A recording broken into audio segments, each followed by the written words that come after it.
Hello అందరికీ. గోరింటాకు ఎర్రగా పండాలంటే టీ పొడి, చక్కెర, దాల్చిన చెక్క, ఆమాకు, నిమ్మకాయ, కుంకుమ తీసుకోండి.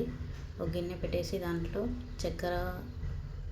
చక్కెర టీ పొడి వేసేయండి. ఈ వీడియోని స్కిప్ చేయకుండా చూడండి. Please do subscribe, like and share, comment. ఇలా వేయించుకోండి. ఇలా కాసేపు 1 minute పాటు ఇలానే తిప్పుతూ ఉండాలి. లో ఫ్లేమ్లో పెట్టుకోండి. అది స్టీల్ కాబట్టి నాకు అలా పొగలు వచ్చేస్తున్నాయి.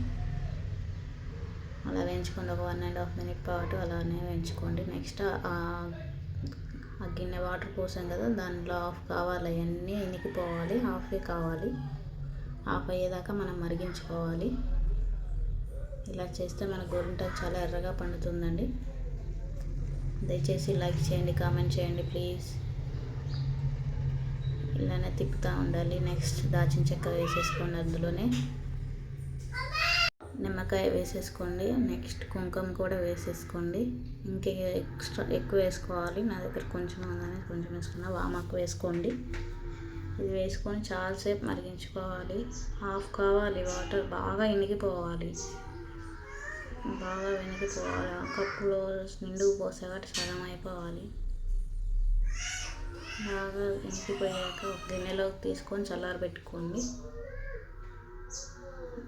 పెట్టేసుకోండి. గోరింటాకు చల్లారబెట్టుకోండి.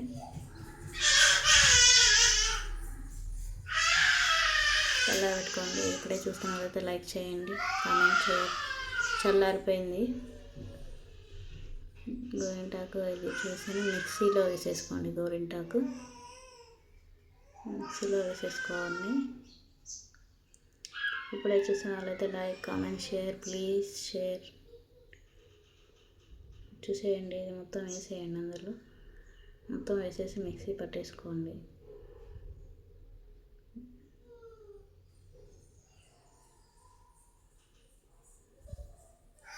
మొత్తం ఇందులో వేసేసి పట్టుకోవాలండి.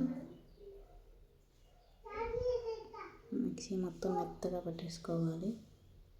చూసారు కదా ఇలా మొత్తం మెత్తగా అయిపోయిందో, ఎంత మెత్తగా అడిగిందో చూడండి. నేను పెట్టుకున్నాను, ఎంత ఎర్రగా పండిందో చూడండి మీరే. ఒక 1 hour 1.5 hour ఉంచుకోండి. మంచిగా ఎర్రగా పండుతుంది. అది జస్ట్ పెట్టాను అంతే. నా చేయి, మా పాప కాలు చూడండి.